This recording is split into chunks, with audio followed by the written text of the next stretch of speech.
Tehát Csavali, ezt a számot én a Korodi Józsi szeretném küldeni a Lévai bárónak, a szülinapjára, Gödöllőre, a királynak, hadd szóljon speciálisan. Baktál tavén?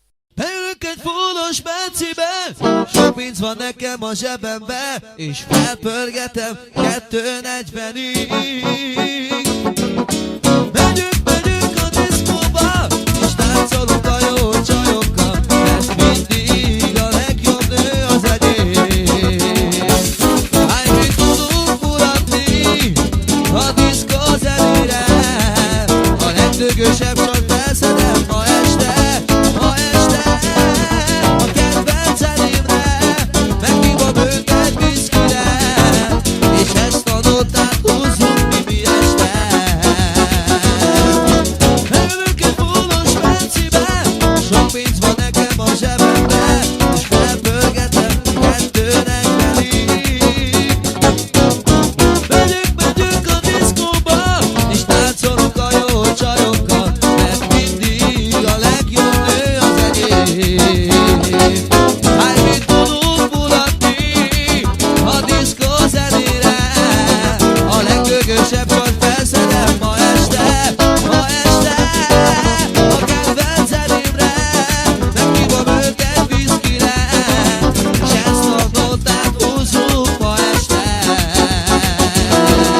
Leülünk egy fullos Bencibe, sok pénz van nekem a zsebemben, és felpörgetem 2:40-ig.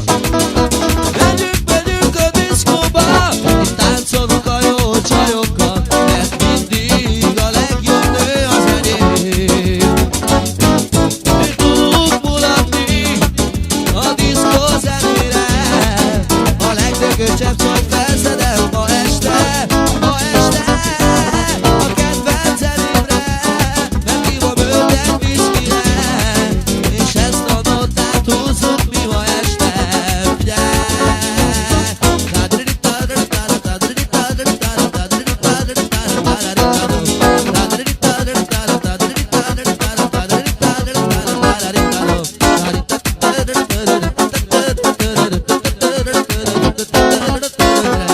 Egy fullos Bencibe, sok pénz van nekem a zsebembe, és felpörgetem 2:40-ig.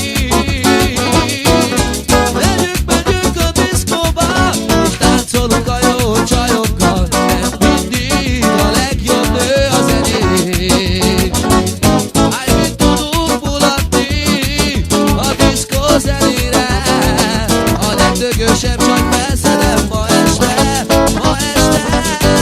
A kedvenc elémre meghívom őt egy viszkire, és ezt a notát húzzuk ma este. Hány mit tudunk mulatni a diszkó zenére, a legdögösebb csak